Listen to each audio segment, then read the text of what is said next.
terkait apa namanya isu atau apa yang disampaikan atau disebarkan oleh media, ya, bahwa Syekh Panji Gumilang telah melakukan satu penistaan agama, ya, dan mengajarkan ajaran yang bukan diajarkan oleh Rasulullah dan memberikan petunjuk yang bukan petunjuk dari Rasulullah, ya. Tentunya ini jelas nanti akan merusak moral terutama santri-santrinya, ya. Tetapi yang saya amati ini dari keterangan ketiga orang ini sudah masuk ke dalam diduga sudah masuk sudah digoreng ke dalam kepentingan politik, ya. Dan ini menurut saya ini masih hoak, ya. Dan yang sangat saya sayangkan adalah Majelis Ulama Islam Indonesia, ya, sebagai wadah umat Islam di seluruh Indonesia dengan cepat itu mengeluarkan fatwa bahwa pemimpin Pondok Pesantren Al Zaitun sudah mengajarkan ajaran sesat terhadap santri-santrinya. Seharusnya, ya, secara Islam, ya, secara akhlak, ya, harus kita lakukan tabayun. Setelah tabayun, di situ baru kita tahu, ya, oh begini.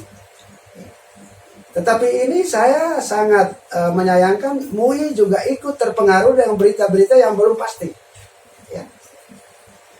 Nah, tentang fatwa, saya mengatakan bahwa itu MUI sudah melakukan disintegrasi, ya, antara sesama umat maupun manusia, karena belum mendengar pasti, gitu.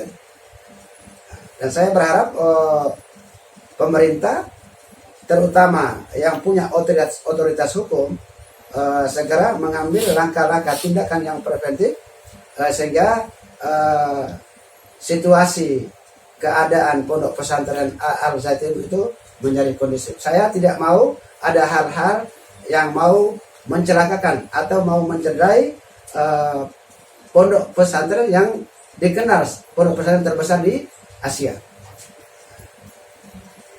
Jadi kalau memang itu seorang pemimpin pondok pesantren melakukan hal-hal seperti itu, ya, atau pelanggaran hukum, penistaan agama, ya, itu seharusnya sebagai pemerintah menyerahkan semua ke pihak yang berwajib atau pihak yang mempunyai otoritas hukum, yaitu Kepolisian Republik Indonesia, ya. Jadi tidak mendis langsung seperti itu, ya. Jadi saya berharap bahwa umat Islam, ya, jangan terpengaruh dengan isu-isu hoak, isu-isu yang memecah belahkan umat beragama. Ini sekarang isu sudah menjurus kepada sara, ya, bahwa praktek seorang syekh pemimpin pondok pesantren itu sudah menyimpang dari ajaran Al-Quran dan hadis. Jadi perlu saya ulang lagi bahwa seorang ulama tentunya dia paham tentang keislaman dan keimanannya, ya. Tidak mungkin dia melakukan hal-hal yang nanti untuk merugikan umat Islam, ya. Dan soal saya lihat tentang keterangannya seorang alumni, ya. Anda sudah mengetahui bahwa di situ ada NII. Nah, seharusnya Anda sebagai alumni pondok pesantren harus menjaga nama baik marwah pondok pesantren tersebut, ya. Sampaikan bahwa di sini ada ajaran begini, ya. Sehingga jangan menciptakan konflik. Saya melihat ini yang menciptakan konflik ini adalah orang-orang yang ada di dalam situ, terutama mantan NII, ya, terutama itu. Dan memang sudah pantasnya mantan NSI itu sudah dianggap sebagai provokator yang sudah memprovokasi umat seluruh Indonesia ini sudah mengadu domba, ya. Jadi jangan menciptakan hal-hal yang nanti menjurus ke sana. Dan SNKB berjanji akan akan bertemu, ya, akan tabayun ke pimpinan pondok pesantren tersebut, ya. Dan saya SNKB akan siap apa di belakangnya Pak pimpinan pondok pesantren itu. Karena saya melihat ini sudah mencemarkan nama baik pondok pesantren termasuk seorang syekh ulama, ya, nama baik. Ini sudah melakukan pencemaran nama baik. Jadi saya berharap MUI, ya, juga cobalah berislam seperti Islamnya Rasulullah. Jangan kita hanya berislam, ya, tetapi kehilangan Muhammad Rasulullah SAW. Ya, berakhlaklah seperti akhlaknya Rasulullah. Inilah orang-orang Islam yang menghina Islam yang suci dengan perbuatan-perbuatan nisa. Seperti ini. Orang-orang Islam yang melemahkan Islam yang suci dengan tindakan-tindakan keji seperti ini. Jadi perlu diketahui kejahatan yang merajalela ini bukan banyaknya penjahat, ya, tetapi karena diamnya orang yang benar. Nah, ini SNKB mau menuntut itu karena kita mau menuntut kebenaran, keadilan. Ya. Jangan ada yang mencoba-coba, ya, melakukan kepentingan politik dengan menjual ayat-ayat agama. Gitu aja. Ya, cukup kita alami di tahun-tahun 2017. Karena itu Islam sudah diadu domba, ya. Kita sudah dikambing hitamkan, ya. Jadi MUI terlalu cepat untuk mengambil sikap mengeluarkan fatwa yang tidak melakukan tabayun. Ya. Ini sudah melakukan kontroversi sendiri, ya kan, sesama umat Islam. Ya. Nah, kita tidak perlu itu, Pak. Ya. Kalau Ahok yang melakukan ini, ya sudah. Kalau orang di luar dari agama ini, contoh ya, melakukan seperti ini, yang jelasnya bahwa sudah beribu-ribu atau berpuluhan ribu umat untuk turun. Ya. Hanya sepenggal, jangan terulang lagi seperti tahun 2017, ya. Hanya sepenggal ayat, tetapi dipotong, ya, oleh seorang yang punya kepentingan yaitu Buniyani, ya, bahwa Ahok mengatakan bahwa surat Al-Maidah itu adalah bohong. Ya. Tetapi saya mempelajari pidatonya Ahok bukan seperti itu. Ya. Ahok mengatakan bahwa bapak-bapak, ibu-ibu jangan dibohongi oleh mereka-mereka yang menggunakan ayat 51 surat Al-Maidah agar jangan memilih diri saya. Itu bahasa politik. Sama seperti Anda. Kalau sebagai tim sukses seorang Muslim, pasti dia akan mengatakan itu. Ini orang kafir. Sesuai dengan ayat itu. Jadi saya berharap ke depannya, apalagi sekarang ini menjelang pesta demokrasi. Dan saya yakin, ya, bahwa pada saat nanti 2024 akan terjadi perang kedua ideologi, yaitu ideologi Pancasila dan ideologi khilafah. Lebih dahsyat daripada 2017.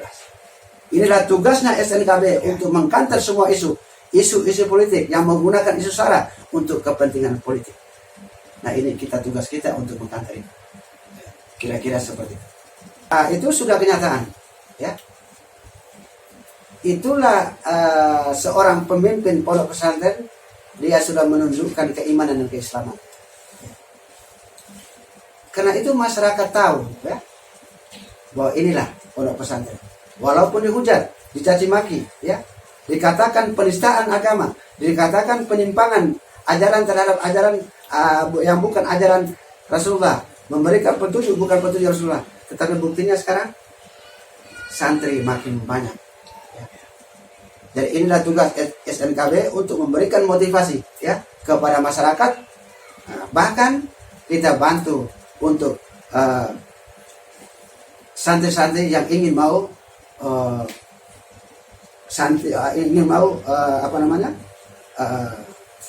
melakukan pembelajaran atau pendidikan agama Islam, baik Al-Quran dan lain-lain di pondok pesantren tersebut, ya. Karena ini yang jelas bahwa ini adalah, menurut dugaan saya, adalah ini suatu kepentingan, ya, suatu kepentingan, ya, kira-kira seperti itu. Memang sudah siap apabila diterima, ya. Makanya saya minta kepada pengurus, apalagi yang punya wewenang sebagai sekjen, tolong membuat surat tabayun kepada pimpinan pondok pesantren tersebut. Nah, itu yang harus kita lakukan, ya. Salah satu cara yang dilakukan oleh Pemda Jawa Barat itu sudah tepat, ya, sudah tepat. Kenapa pemimpin pondok tidak menerima kehadiran MUI. Karena apa? Dia belum menyelidiki, belum melakukan tabayun, sudah mengeluarkan fatwa. Hanya mendengar informasi-informasi atau isu-isu yang memang yang dia sudah mengatakan bahwa itu sesat. Ya.